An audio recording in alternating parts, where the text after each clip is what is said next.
You ask me, where do you work? And I answer, I work in a supermarket chain.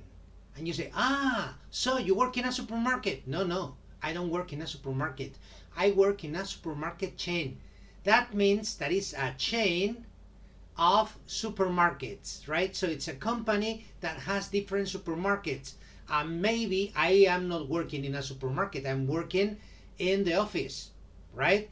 It's not the same as if you say a supermarket, a chain supermarket. If you say a chain supermarket, then it's a supermarket that belongs to a chain, belongs to a company, right? That has more supermarkets. It seems confusing, but in fact it's not very confusing, right? It's very simple to understand, and you are going to understand it immediately because we are going to have a look at our PowerPoint presentation as ever, right?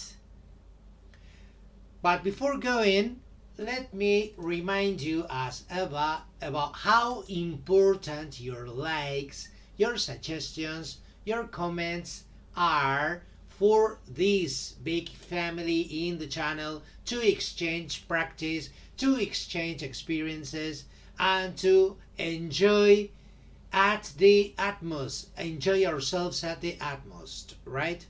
So I'm not going to continue highlighting how important it is, and I'm going to continue having a look at this content in our PowerPoint presentation. Let's go. Very good. And here we are at our PowerPoint presentation, session 4, the noun as adjective. And this is an advance, right? Just for you to know what we're talking about. I suppose you know amusement and you know park, right?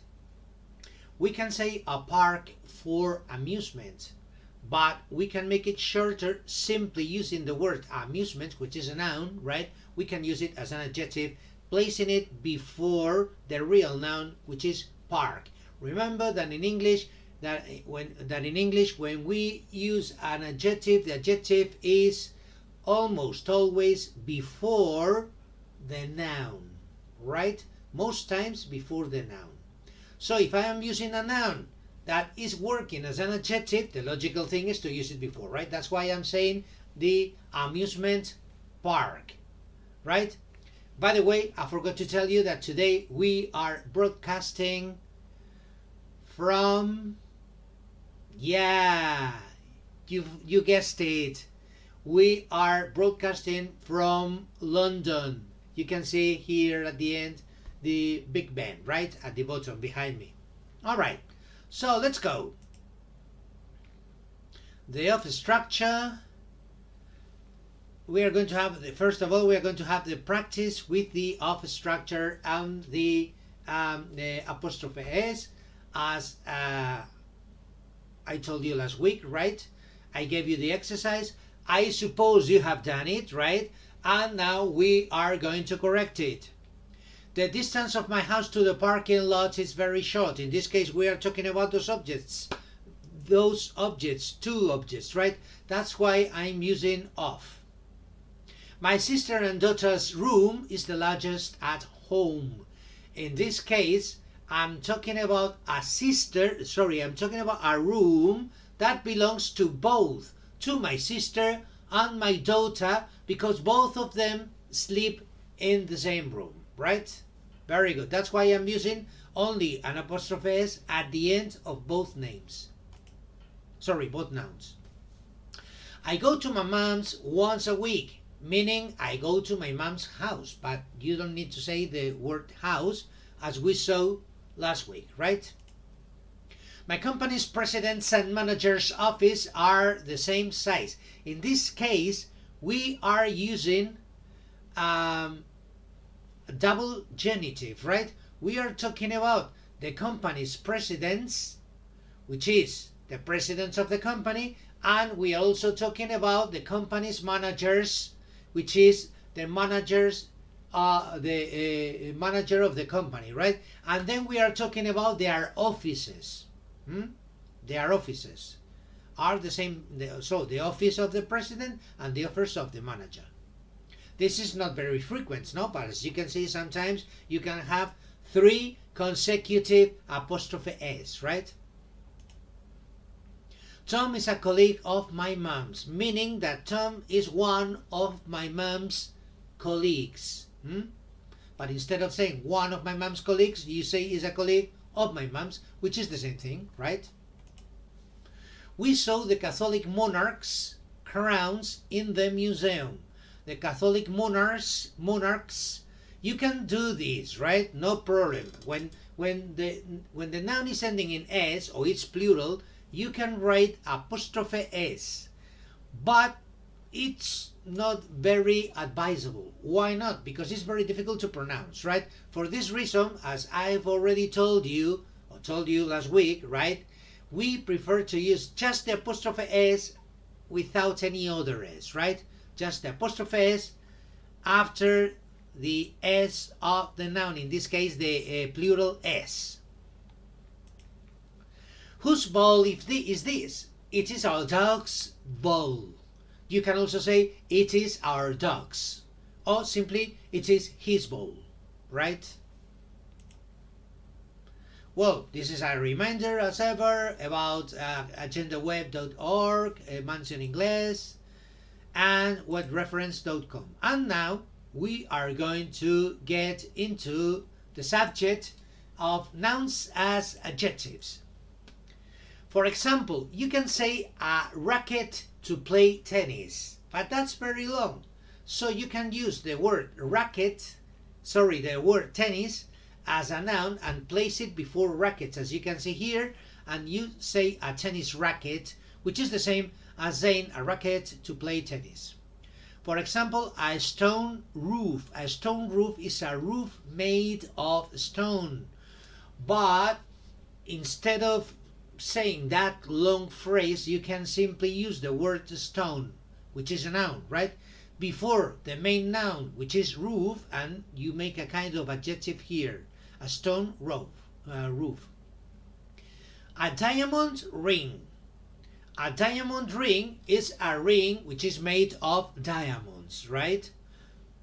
In this case, I take advantage of this example to highlight that I suppose maybe most of you know, right, that adjectives in English have no plural, no s. Consequently, you can say a ring of diamonds, right? But when you use the word diamond as an adjective, then you cannot use the s. You cannot say a diamond's ring. No, it's a diamond ring, because at this moment diamond is an adjective and adjectives have no s in English.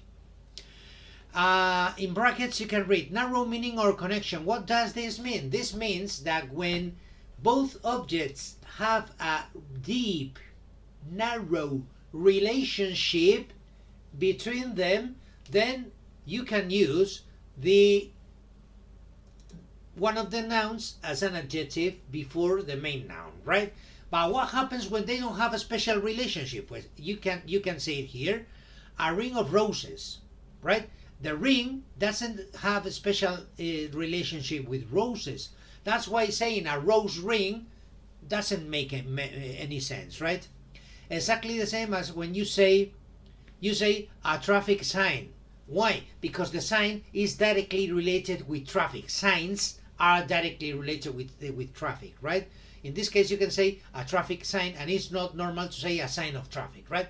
But for example, when you're dealing with admiration, you say a sign of admiration, and you don't say an admiration sign, because there's no narrow relationship between them. You say the milkman or the gasman, but the man from the tax office, right? Because there's no special relationship between the tax office and the man, and it's not something that you are luckily, right? Luckily, it's not something you frequently see or get into contact with. Very good. Now, let's continue with plural expressions with nouns. In this case, we're using the noun as an adjective, and as I have already told you, as an adjective, the noun is always singular, right? Because adjectives have no plural in English. A brush for teeth is the same as saying a toothbrush. People who repair shoes. We are talking about shoe repairers with a hyphen here because they are two words that we have connected making only one word, right? So when you make only one word, then you connect both with a hyphen. For example, maybe we are talking about a shoe repairer's topic, no? A note of €5, it's a €5 note. In this case, we have made only one word with the two nouns, right? 5 and euro. This is very typical when one of the words is a number, right? So we matched the number to the noun with a hyphen, and then the main noun, in this case note, is the one that goes at the end, right? A walk of 10 minutes is the same as saying a 10-minute walk. This is simply, maybe it seems difficult at the beginning, but if you put it into practice and practice and practice, practice is the key to have some control in languages, right? So if you practice and practice, you will get used to it and it will be easy for you, right? Adjectives ending in "ly." Friendly, lovely, lonely, likely, cowardly, zilly. I know what you're thinking of. You're thinking that words that end in "ly," L-Y in English, are adverbs. But sometimes there are some of them, as we are seeing, that work as adjectives, right? So, some examples here. They're very friendly people. My family sells to lonely islands. In this case, lonely and friendly are adjectives, right? Adjectives and adverbs that end in ly. In this case, these words here, early, weekly, daily, yearly, etc., can work both as an adjective and as a noun, right? And you may say, how can I distinguish, for example, between slow and slowly? Well, it depends on the context. If you are using a verb, then you need an adverb. But if you are dealing with a noun, then one of these words will work as a noun, right? As an adjective. Some examples. Slow as an adverb in road signs. You can read slow, dangerous bend. They don't say slowly, right? They say slow, meaning slowly, go slowly, right? Or in US English, go plus slow, not slowly, go slow. Examples. We get up early to catch an early train. As you can see, we are using the same word in different forms, right? With different functions. In the first case, get up early is an adjective because it goes with the verb get up, and in the second case, early is a noun because it goes with train. Sorry, early is an adjective, right? Because it goes with train, which is a noun. A daily paper is published daily. In this case, in the first case, daily is an adjective because it goes with paper, which is a noun, and in the second case, daily is an adverb because it goes with the verb published. And finally, we are going with our practice section, right? Fill in the gaps with the right form of the words in brackets, right?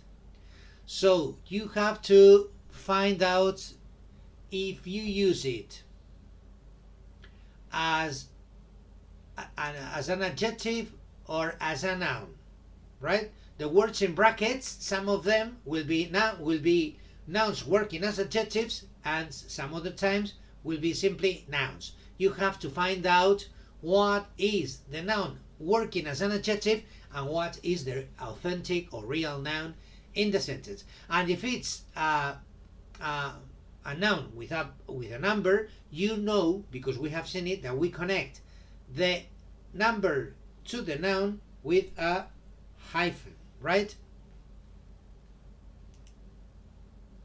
This is the reminder of, well, in this case, I am offering you a website where you can simply, well, you will have to copy and paste on the web, right?